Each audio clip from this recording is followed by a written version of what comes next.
segunda parte da mordomia cristã, continuidade. Tá?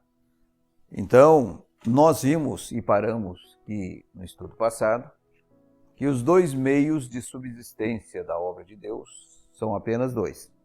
Primeiro dízimo e depois ofertas alçadas. Eu enfatizei isso aqui na semana passada. Dízimo, quem não devolve o dízimo não tem autoridade de dar oferta, ok?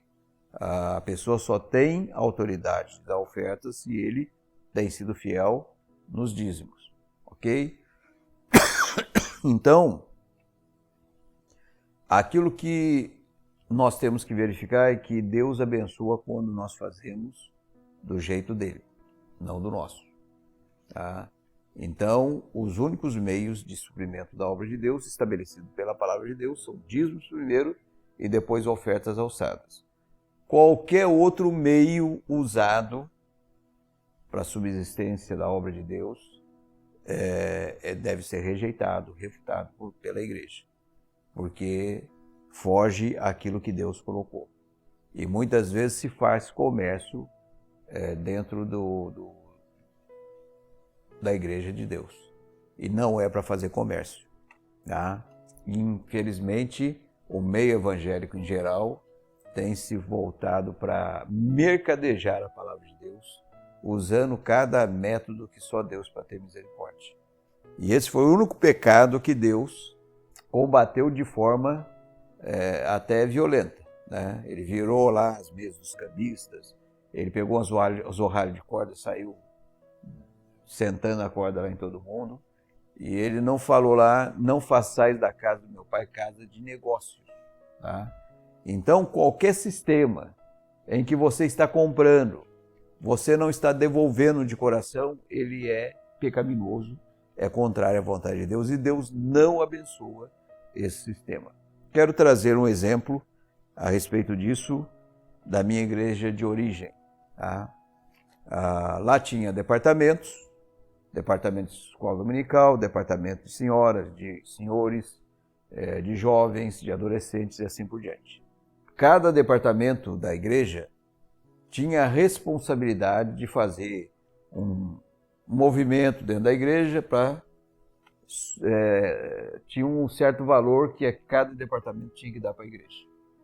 E eu me lembro que eu era presidente dos jovens, vou falar do meu lado na época, né? E muitas vezes a gente fazia canjicada, vendia aqueles pratos de canjica para arrecadar dinheiro, para chegar aquele montante para devolver para a igreja anualmente. Eu me lembro uma vez que eu fiz uma excursão no Rio de Janeiro, tá? E para justamente arrecadar dinheiro, nós fomos com ônibus lá para o Rio de Janeiro, ficamos o dia inteiro passeando, atravessamos a Ponte Rio-Niterói, fomos para a Praia do Flamengo lá, e à noite tinha a pregação do Billy Graham no Maracanã, e nós fomos à noite no Maracanã na pregação do Billy Graham. Tá? E tinha umas 200 mil pessoas. O Maracanã estava totalmente tomado de pessoas, 100% de lotação. E eu me lembro que depois que terminou lá, todo mundo saiu cantando, foi muito interessante. Glória, glória, aleluia. Foi aquela multidão saindo e cantando. Foi muito interessante. Mas, em termos de ouvir a pregação, em termos de a gente passear, fazer uma excursão, sem problema. A questão é que eu usei aquilo para arrecadar dinheiro para a igreja. É um meio totalmente ilícito que se usava. E o que acontecia? Deus não abençoa quando você usa o sistema que não é dele. Mesmo a igreja tendo todos esses movimentos de levantamento de dinheiro, a igreja sempre tinha problema financeiro. As coisas não caminhavam bem.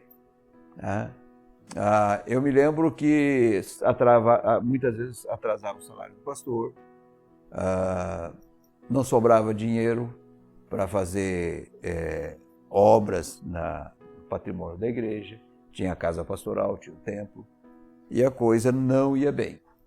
E eu me lembro que eu estava lá na minha terra nessa época, e tinha um pastor, né? E eu cheguei no pastor e falei que tinha uma pessoa que Deus estava usando muito na época, sobre essa área, que pregava sobre essa área, que Deus tinha uma palavra diferente que era importante. Ele falou, não deixa, é responsabilidade minha, ele falou para mim. Eu falei, tudo bem, eu estou apenas sugerindo. Aí passou um tempo, eu creio que ele mudou de ideia, ele veio e falou para mim, não, pode chamar o homem lá, né? Então eu entrei em contato, achei que ele estava com a agenda cheia, que haveria de demorar para vir, mas graças a Deus ele não estava com a agenda tão cheia, e ele logo se dispôs a vir, né? Ele logo veio e ele deu esse estudo na escola dominical, me lembro direitinho, né? Expondo isso aqui que eu tenho, de uma certa forma, colocado para vocês. E eu estava esperando a reação da igreja. A primeira reação depois da pregação dele foi o meu irmão, ele era superintendente da escola dominical, e ele estava com as ofertas, aquelas ofertinhas de escola dominical nas mãos. A primeira coisa que ele falou, o que eu faço com isso aqui? Né? Foi boa a reação, graças a Deus eles entenderam. E aí depois disso nós reunimos a liderança novamente da igreja e nós estabelecemos um caixa único, né? E só dízimos e ofertas alçadas. Foi estabelecido na igreja. Para vocês terem uma ideia, depois disso, a igreja não teve mais problemas financeiros. Reformou totalmente a casa pastoral. Nós compramos até um luminoso lá na época para frente do salão da igreja. Aumentamos até o salário do pastor e a coisa foi de bem a melhor. Então nós temos que entender que quando Deus fala faça assim, é assim que tem que ser feito. Por isso que vocês jamais vão ver movimentos, e vocês não têm visto e verão movimentos financeiros aqui dentro da igreja, tá? Não virão. Tanto é que tem pessoas que chegam no culto e vêm nos visitar, e já mais de uma vez uma pessoa chegou para mim e falou, olha, pastor, você não fala de dinheiro aqui?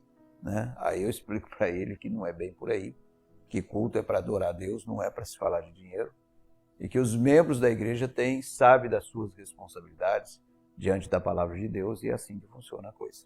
Tá? E é assim que tem que funcionar. Muito bem, surge uma pergunta. Quando devo começar a devolver o dízimo? Tá? Eu me lembro uma vez que eu estava entrando lá na minha igreja de origem, e eu me lembro que eu peguei a conversa de duas senhoras, uma que já era membro e uma que estava chegando. E a que estava chegando perguntou para a senhora que era membro da igreja, quando é que eu devo começar a devolver o dízimo? Ela virou para ela e falou assim, quando você se tornar membro da igreja. Eu vi aquilo e falei, só Deus para ter misericórdia. Né? Quando você aprende que você não deve mentir, você só vai deixar de mentir quando você se tornar membro da igreja? Era o que ela estava falando. Quando você aprende que você deve perdoar, você só vai começar a perdoar quando você se tornar membro da igreja? Jamais. Você deve começar a aplicar o princípio, você se torna responsável pelo princípio da palavra de Deus, seja ele qual for, a partir do momento que você toma conhecimento dele. Tá? Por isso que a palavra de Deus diz, as minhas ovelhas ouvem a minha voz e elas me seguem. Tá? Quer dizer, fazem o que eu mando. A pregação de ontem foi muito específica a respeito desse particular. Né? O que Deus requer de nós é obediência. Não só esse princípio de devolução do dízimo, nós estamos falando, mas todos os princípios que têm sido colocados. Eu não estou colocando princípios aqui da palavra de Deus para vocês terem informação a respeito. Não. Isso é a maneira nossa de ser, de viver, de pensar e de agir. Tá? É a cultura dos céus que está sendo instilada no coração daqueles que creram. Porque esses princípios só vão ser vividos se houve realmente um novo nascimento no coração de vocês. Se não houver um novo nascimento, você pode até perseverar um tempo, mas depois vai morrer na praia. Você não vai conseguir continuar. Tá? Outra questão. Ninguém tem o direito de administrar o dízimo. Tá? Essa responsabilidade foi dada à liderança da igreja. Eu me lembro há tempos atrás, quando eu estava pastoreando uma outra igreja, e estava chegando um pessoal de São Paulo, um casal, que estava querendo se agregar à nossa igreja. E eu fui informado que o marido do casal, ele tinha essa mania de pegar. Ele pegava o dízimo dele, ele pegava metade, devolvia para a igreja, e a outra metade ele mandava lá para missionário, mandava não sei para onde, e assim por diante. Né? E eu falei que eu não receberia ele como membro se ele tivesse aquela atitude. E não recebi mesmo. Tá? Por quê? Imagine a bagunça que não ia virar a igreja. Cada um pega e administra o seu dízimo. Entra na questão de Deus é um Deus de ordem? Jamais em tempo algum. Né? O dízimo ele tem que ser devolvido à igreja. A sua responsabilidade como filho de Deus é receber o seu dízimo e devolver à igreja. A partir dali, não é mais sua responsabilidade. A responsabilidade passa a ser da liderança da igreja. Agora, se a liderança da igreja não estiver administrando bem o dinheiro que é de Deus, Deus vai tratar, com a liderança você está livre. Agora, se você acha que a liderança não está cuidando bem do dinheiro da igreja e você acha por bem de não devolver mais o seu dízimo, vai sobrar para você. Tá? Então, Deus vai cobrar de cada um de acordo com a sua atitude. Então, você tem que devolver seu dízimo à igreja. Dali para frente, a responsabilidade é da liderança. Por isso a importância de ter uma liderança espiritual, uma liderança realmente dentro dos princípios de 1 Timóteo 3. Porque se não tiver uma liderança dentro dos princípios de 1 Timóteo 3, as coisas não vão caminhar bem também. Tá? E um dia, voltando de viagem com essa pessoa, ele virou para mim, e aí, você vai me receber como? Eu vou, dentro daquilo que eu já conversei com você. Você sabe que você não tem autoridade para administrar seu dízimo. Se você aceitar dessa maneira, tudo bem, você vai ser recebido. Né? Então vamos lá, ele falou assim. Então tá bom. E foi assim que ele foi recebido como membro da igreja.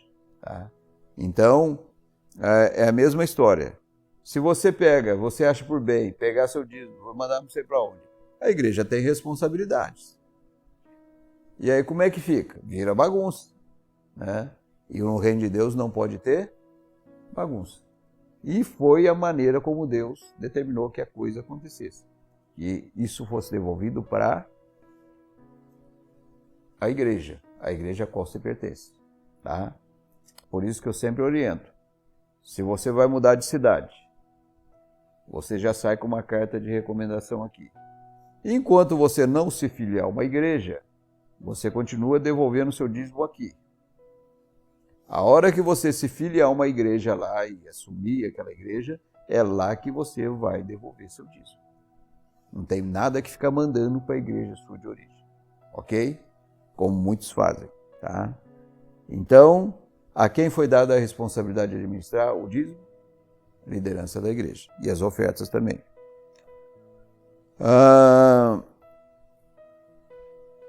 O dízimo, eu já falei sobre isso, e estou reiterando, é um princípio eterno. Tá? Na velha aliança tem princípios que não são eternos e tem princípios que são eternos. Como eu digo princípio eterno? Que vale tanto para a época da velha aliança como para a nova e para sempre. Tá? Por exemplo, na velha aliança tinha lá sacrifício de animais. Não, é um princípio eterno. Ficou lá para trás, deixou de ser importante. Agora, não matarás. É para aquela época, para hoje e para sempre. A devolução do dízimo foi para aquela época, foi antes da lei, durante a lei e pós a lei. Já mostrei isso para vocês no estudo passado. Tá? Então, como nós vimos, ele foi dado lá para Abraão. Agora, quem que estabeleceu o dízimo? Foi o próprio Deus. Tá? Porque o Abraão não ia partir da cabeça dele um negócio desse. Ele nem tinha Eu creio que o ser humano nem sempre tem disposição para tanto. Muito bem. Por outro lado, é colocado por aí que tem até uma denominação aí que é contra o pastor ser subsidiado pela igreja. Inclusive ele chama o pastor, ainda bem que eu não uso nem terno nem gravata. Ele diz que o pastor é mendigo de gravata, né? É assim que eles colocam. Agora, vamos ver se isso aí é bíblico ou não, tá? Então vamos lá para 1 Coríntios, capítulo 9. Vamos lá, a partir do verso 1. Todos acharam? Não sou eu, porventura, livre? Paulo falando aos crentes de Corinto. Não sou apóstolo, não vi Jesus, nosso Senhor? Acaso não sois fruto do meu trabalho no Senhor? Se não sou apóstolo para outrem, certamente o sou para vós outros, porque vós sois o selo do meu apostolado no Senhor. A minha defesa perante os que me interpelam é esta: não temos nós o direito de comer e beber? E também o de fazer-nos acompanhar de uma mulher irmã, como fazem os demais apóstolos, irmãos do Senhor e Cefas? Ou somente eu e Barnabé não temos direito de deixar de trabalhar? Quem jamais vai à guerra à sua própria custa? Quem planta a vinha e não come do seu fruto? Ou quem apacenta o rebanho e não se alimenta do leite do rebanho? Porventura falo isto como homem, ou não o diz também a lei? Porque na lei de Moisés está escrito: não atarás a boca ao boi quando pisa o trigo. O que ele está querendo dizer com isso aqui? Na época lá do passado, tinha duas pedras de moinho, uma embaixo e outra em cima. Pedras grandes. Tinha um pau enfiado no meio, atrelado a essas pedras, e tinha um pau que saía e justamente ficava na canga lá do boi. Tá? E o boi, ele ficava girando aquela grande pedra e ia moendo o milho ali embaixo. Tá? E caía milhos para fora daquela pedra. O que eles faziam? Eles colocavam uma focinheira para o boi não comer o milho que caía perto ali. Tá? Caía do lado ali. Isso a maneira de Deus ver, não era correto. Porque se o boi estava trabalhando, ele tinha o direito de comer. Ele dá esse exemplo. Aí ele fala assim: acaso é com bois que Deus se preocupa? Ou é seguramente por nós que ele o diz? Certo que é por nós que está escrito: pois o que lavra, cumpre fazê-lo com esperança. O que pisa o trigo, faça-o na esperança de receber a parte que lhe é devida. Se nós vos semeamos as coisas espirituais, será muito recolhemos de vós bens materiais? Se outros participam desse direito sobre vós, não temos nós em maior medida? Quando ele fala se outros participam desse direito, é quando você vai fazer negócio, né? E a pessoa acaba pagando você e assim por diante, ou você trabalha para uma pessoa, trabalha para você, você vai pagar ela e assim por diante. É o que ele está dizendo aqui. Tem um governo com os impostos e assim por diante. Então ele está dizendo, se outros participam desse direito, todas essas questões que foram colocadas aqui.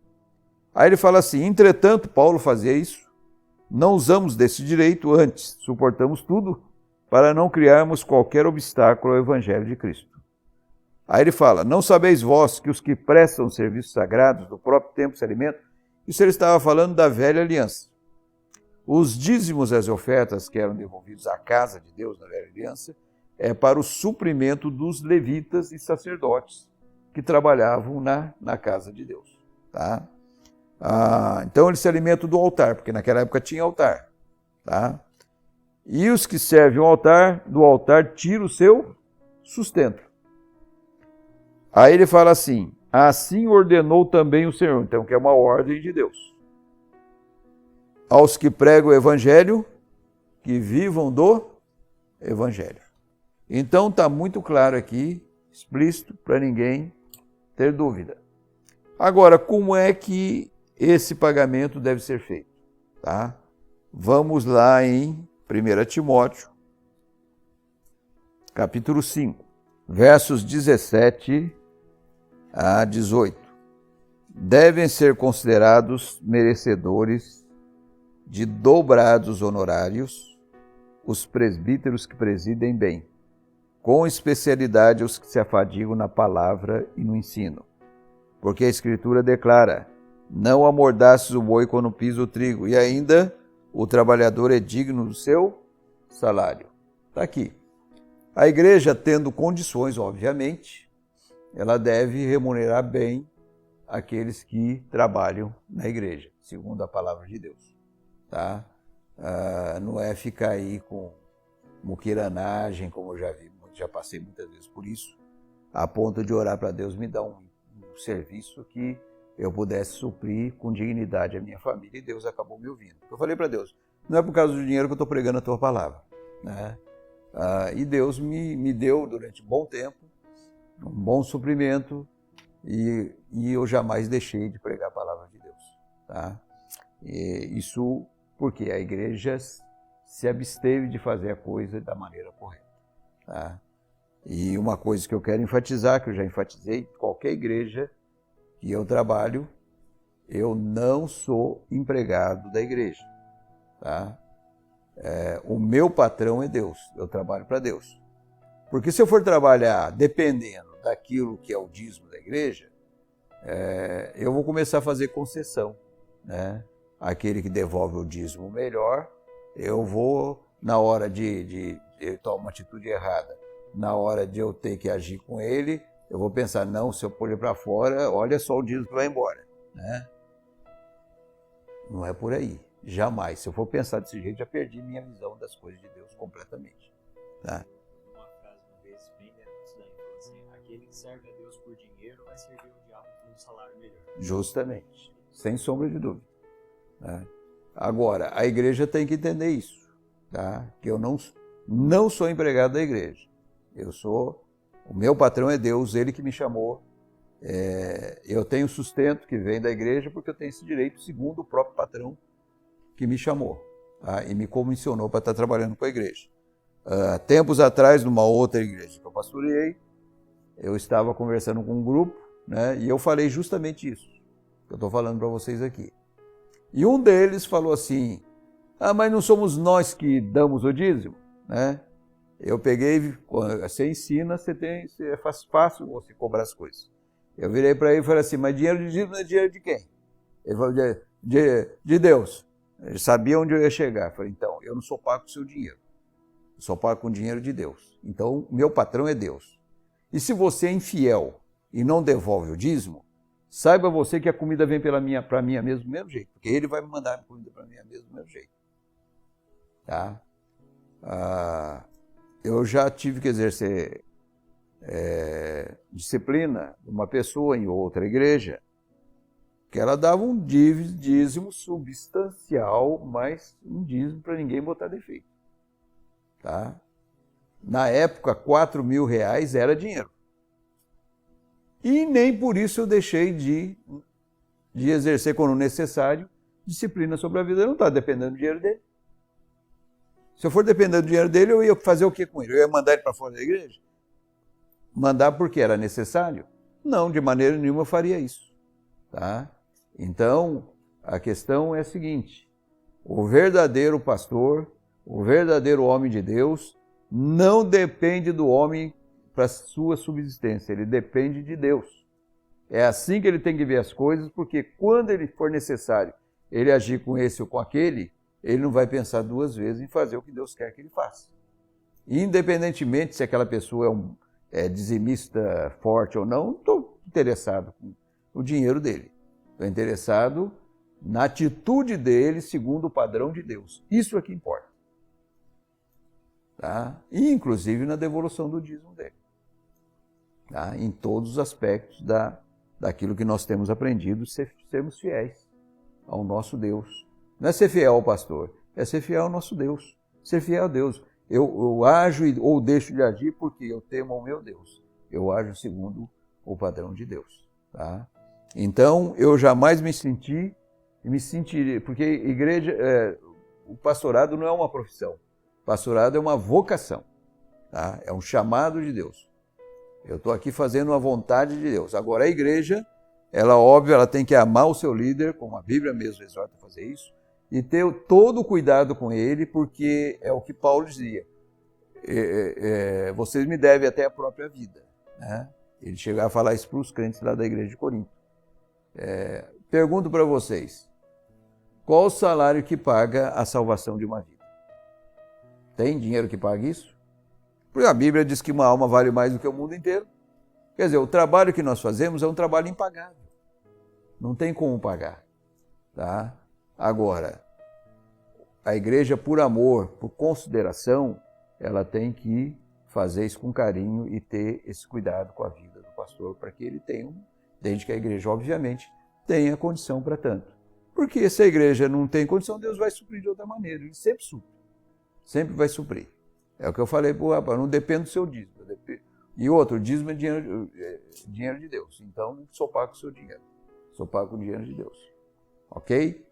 Alguma dúvida a respeito disso? Não? Muito bem. Eu creio que mordomia cristã é isso aí. Alguma dúvida? De tudo que foi falado, se tiver, fale agora e não se cale para sempre. Quando eu digo princípio eterno, é no mundo hoje, tá? Em relação à palavra de Deus. Porque o pessoal tem mania de distinguir velha aliança da nova aliança. Ou então misturar, tá? Tem coisas na velha aliança que ficaram lá para trás, não é um princípio eterno, não é para sempre. Como já citei aqui, altar, sacrifício de animais, isso ficou lá para trás. Sombra de coisas que haveriam de vir. Agora, tem princípios na velha aliança, na lei, que são para sempre, são imutáveis. Tá? E um deles é o que eu citei aqui, é o dízimo. Tá? O dízimo não é para a época da lei, o dízimo foi antes da lei. Quando Abraão devolveu o dízimo de tudo para Melquisedeque, que era o próprio Senhor Jesus, a palavra de Deus apresenta isso, lá na época, isso foi 500 anos antes da lei ser dada a Moisés lá no Monte Sinai. Tá? Então dá para notar que era um princípio eterno. O neto dele, Jacó, quando ele estava indo lá para Padã Arã, ele faz um pacto com Deus que ele devolveria o dízimo de tudo se Deus abençoasse na viagem dele e assim por diante. Tá? Então quem que tirou isso na mente dele? Ele aprendeu com o avô, com o pai e assim por diante. Tá? Então, quando o dízimo foi dado para Abraão lá, não existia nem povo de Israel. Não existia o ministério levítico, não existia nada. É o que capítulo 7 da carta dos Hebreus está dizendo, que Jesus é um sacerdote de uma superior aliança. Uma aliança que vai antes da lei. Tá ok? Alguma dúvida? Ficou claro? Aqui nós encerramos o estudo sobre mordomia cristã. Tá?